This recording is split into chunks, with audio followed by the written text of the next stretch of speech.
The Red Meat Industry Services was part of the meeting with Minister Didiza and raised how the current lack of energy security is impacting the agricultural sector, but says rolling blackouts are not the only challenge going against them. According to the CEO, Olivier, he says one of the other problems is the manufacturing of vaccines for cattle. We're already in a deficit or behind the curve with regards to manufacturing of vaccines in South Africa. We don't have enough vaccines. However, this is actually furthered by the load shedding, and we just cannot catch up with regards to manufacturing enough vaccines for our animals. We've seen a lot of rain, and with a lot of rain, there's a lot of diseases coming, and this has a massive effect on our animals. And some of these diseases do kill the animals, and there's also some of these diseases that can spread to humans. Olivier points out that the lack of electricity impacts on their ability to slaughter animals destined for consumer consumption.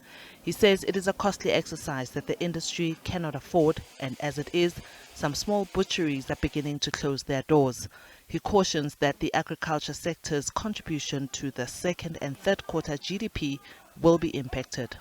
It will definitely have an effect on prices, and at the end of the day, it's going to be a struggle, because if we cannot produce food and we need electricity for all of that, and yes, it's going to definitely have an effect in the third quarter on our GDP. In response to these concerns, the Department of Agriculture, Land Reform and Rural Development says it will establish a small sector task team that will monitor the impact of load shedding in the sector and its ability to ensure food security. Spokesperson Regine Ngobo says possible development of alternative energy sources within the sector is being analyzed. The technical work of measuring the financial cost is underway and will help draft the sector strategy.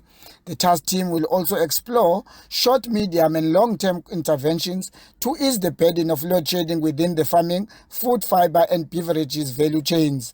Meanwhile, the sector has to continue with food production, even with the looming increases in electricity tariffs and energy insecurity combined. Earlier in the week, the National Energy Regulator, NERSA, granted the power utility a 18.65% electricity hike, which experts warn will impact both households and industries negatively. Diabosito, SABC News, Johannesburg.